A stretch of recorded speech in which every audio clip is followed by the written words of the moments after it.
Hi, Tom Lydon here in Chicago at the Charles Schwab Impact Conference. I'm here with Martin Kremenstein, who's Senior Managing Director of ETFs at NuShares by Nuveen. Great seeing you, Martin. Good morning, Tom. Good to see you. So a lot of people are talking about ESG.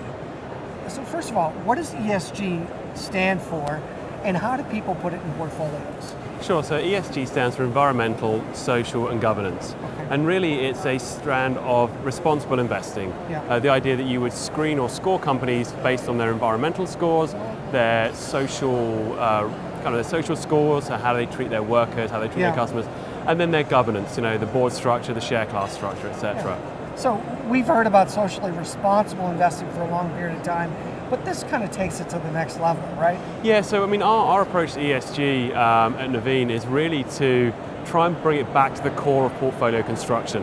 We're not about just straight exclusionary ESG, which is the kind of traditional socially responsible investing where you say, well, I don't want oil companies or I don't want coal miners or etc. This is all about taking kind of benchmark indices and then reweighting them and kind of scoring all the companies that are in them and then reweighting it back to the parent benchmark, having filtered out the low-scoring ESG companies. Okay, so you folks have an ESG ETF ticker symbol? NUBD. NUBD, okay.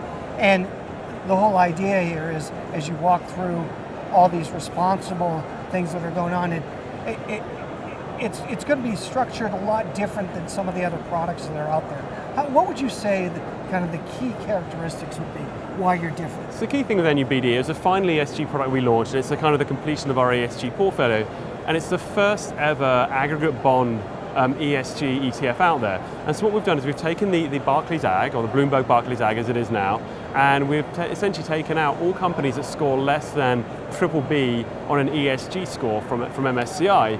And so what you've ended up with is something that has the same risk characteristics as the Ag, but has been filtered and scored according to ESG principles. Got you. So when you look through, and again, a lot of people today are feeling, look, markets are good, people are making money, but if we can do that and also be responsible socially as well, it's our duty to, in fact, try to implement that, right? So we're seeing a lot more investors looking to align their investments with their values. Yeah. And now that we've kind of, ESG and SRI has moved on from just straight exclusion, so that you're actually getting products that actually have the same risk characteristics as the underlying market, they're able to align their investments and their values without giving up performance. Yeah. The old kind of knock on ESG is that you've got to pay for it.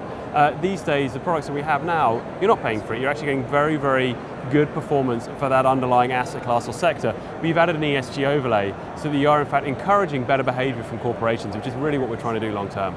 So, and when you look at how much money's tracking the Barclays Ag, I mean, we're talking hundreds of billions? Yeah. Right? Yeah. Hundreds of billions of dollars? Yeah. And if all you do is diversify socially, makes a lot of sense. Yeah, and it brings the ESG component back to the kind of the core of your portfolio construction. It's not an allocation anymore. You can do your whole portfolio with a consistent ESG overlay. Yeah, excellent. Always great seeing you. Thanks, Likewise. Martin.